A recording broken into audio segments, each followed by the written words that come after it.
I was inside. My daughter came in and said, Mom, I had just came from the store, actually.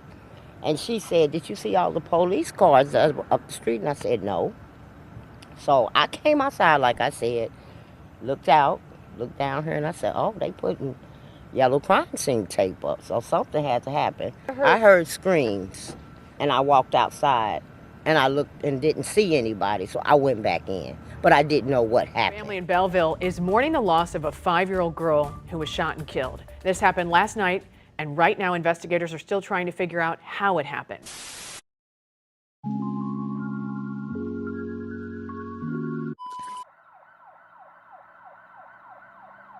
Just before 6:30 p.m. on August 7th, Belleville police were called to a home on South 88th Street for reports of a shooting. Upon arrival, they would learn that a young girl had been shot. Investigators were working to process just exactly what happened. You can see a bicycle and tricycle there in the yard. Police say the shooting happened at a home here on South 88th Street. They were called out there just after 6:30 last night. The victim was identified as 5-year-old Dariyah Lathan, who was rushed to Memorial Hospital, where she was sadly pronounced dead after suffering a gunshot wound to the face.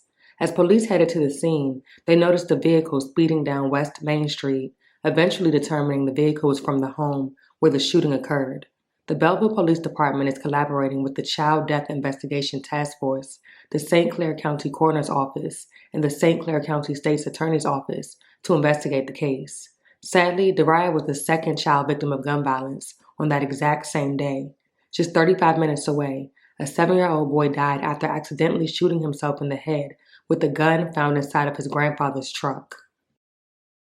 Yeah, police are telling us that a 5-year-old girl, one of 5 children living in the home here in Belleville, was shot around 6:30, died later at the hospital. Now, police are saying they do not believe that there is a suspect out in the community at large, an indication that it was an accidental shooting.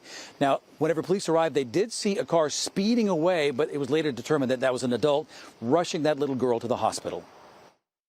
It's devastating and it's almost surreal. Neighbors watched and waited for word of what happened. A house where a family with 5 children live, now a crime scene. They play out here all the time. Donald Schwartzfeger lives across the street and is friends with the family. He saw the police cars rush to their house. Then I came outside and just saw them rush into the house. And then about 3 or 4 of the sheriffs went around back to the back of the house. A 3-wheeler, a bicycle, and a basketball goal sat idle in the yard where 5 kids normally played. Schwartzfeger said an ambulance also arrived on the scene. It was parked over here, waiting for the scene to be clear. Then after about 2 or 3 minutes, they got a call on the radio. They got in the ambulance, went around to the back of the house. What did that indicate to you? Something that happened like in the backyard. Neighbors say the family has lived in the home for nearly 5 years. It's hard to believe because I know them. We get along great with them. The kids are great. They're awesome. Neighbors hoped and prayed for the best, but were heartbroken over a child being seriously hurt and surprised it happened on a typically quiet street. It's crazy because nothing like this has ever happened on the street, ever. Neighbors and community members were angry and devastated, calling for a change as it relates to gun laws and preventative methods parents can use to prevent situations such as these from occurring. Advocates tell me this is all happening too often, and they want to continue to push parents and families to lock up their guns so that this doesn't happen to anyone else. They had so much life left to live. I have a 5-year-old daughter, and just thinking about or imagining my daughter, dying at the age of 5, being shot at the age of 5 and dying from, a gunshot wound or gun violence. I mean, that's devastating. So I think about the families, what they're going through. The Belleville and Berkeley communities are grieving after 2 children were shot and killed just hours apart. At least 15% or so that are accidental, and honestly, 1 is too many. And so it's tragic, it's terrible, and it's something that needs to be addressed. Police say 7-year-old Darnell Macon shot himself when he was left alone inside his grandfather's truck in Berkeley. He found the loaded gun in between the seats. His grandfather has now been charged. Gail Wexler with Moms really Demand Action says it's so tragic. We at Moms Demand call these unintentional shootings. They're really not accident because there are things that parents and guardians can do to securely store their firearms, whether it's in your home or in your car. 35 minutes away in Belleville, police say 5-year-old Dariyah Lathan was shot and killed at her home near West Main and 88th Street. A car was seen rushing her to the hospital where she died.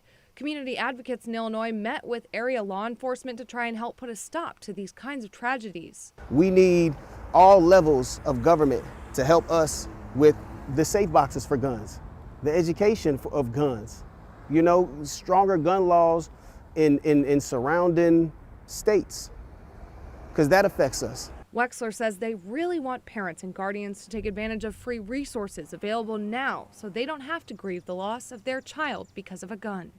You really need to keep your guns unloaded and either locked with a gun lock or put in a lockbox separate from ammunition. You can text the word LOCKS to 314-425-5355 and we'll send you a list of places where you can get a gun lock for free. As of right now, police say they have limited information to release, but they do not believe there's a suspect at large at this point in time. The case remains ongoing.